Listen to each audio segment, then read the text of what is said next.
Natatandaan po ninyo nang umakyat at pumanik si Jesus sa langit. Okay.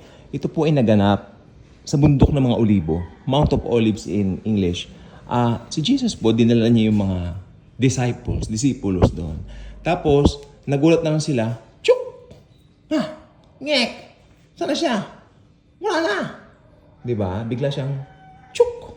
Mabilisan pagdagit. Pero si Jesus, hindi siya dinagit. Pumanik siya sa kanyang sariling power. Yun, tandaan nyo tayo dadagitin niya. Pero siya, Diyos siya Walang dumagit sa kanya. Chuk! Sariling power niya. Okay. So, anong significance po nito? Ngayon, may sinabi yung angel dun sa mga taong nakatingala. Ito yung mga disipulo. Sabi ng angel, ano pang ginagawa niyo dyan? Bakit pa kayo nakanganga? Sige na, go na kayo. Okay?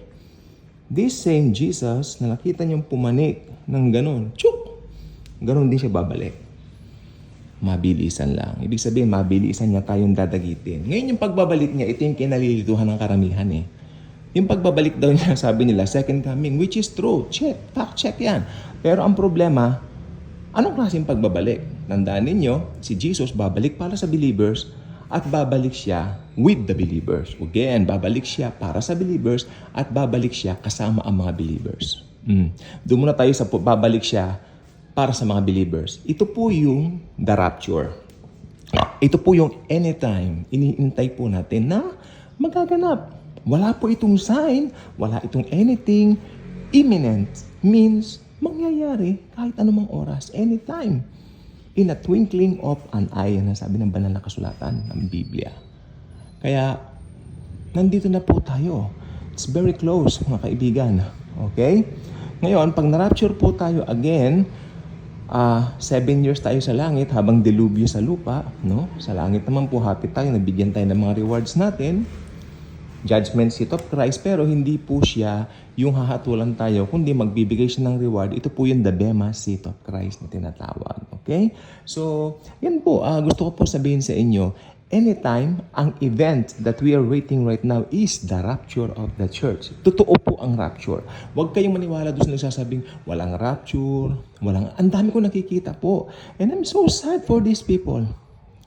Alam niyo po ba, pag hindi ka naniniwala na sapat na yung ginawa ni Jesus sa cross, pag hindi ka naniniwala na si Jesus lang ang salvation mo, kung ano-anong doktrina ang maiimbento mo, at ang mangyayari sa'yo, ang ending mo, bagsak, sablay ka. Baka maimpyerno ka pa. Naniniwala ka na wawalang kaligtasan, kasi hindi ka naniniwala na sapat na yung ginawa ng Panginoong Jesus sa cross. Kaya baka impyerno pa rin bagsak mo kahit mabubuting gawa mo, yung mga works mo, yung mga ginagawa mo. Wala po yung mga works na yan. Okay? Ang works po maganda. Lumalabas po sa atin yan. We are created for good works. Pero hindi tayo created para maligtas sa pamamagitan ng good works. Of course, ang nagligtas sa atin ang biyaya lang ng Panginoon. Pero dahil ligtas ka, nagagawa ka ng mabuti. Okay? So, ang magdadala sa atin sa langit, ang magra-rapture sa atin, yung pananampalataya lamang natin kay Lord Jesus. At pag nanampalataya ka kay Lord Jesus, meron kang eternal security knowing na yung pagmamahal niya ay malakas, very strong, walang kapara, walang katumbas, walang kapares, kaya ang salvation mo hindi mawawala. Walang makakapaghiwalay sa atin kay Kristo Jesus.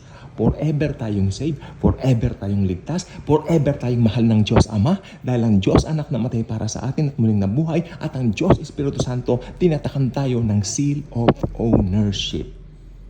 Rest assured, mga kapatid ko kay Kristo, hindi nawawala ang salvation. At dahil nanimpalataya ka lamang sa Panginoong Hesukristo, yan ang magdadala sa iyo sa rapture. Yan ang magpapanik sa iyo sa rapture. Yan ang passes mo sa rapture. Faith alone in Jesus Christ.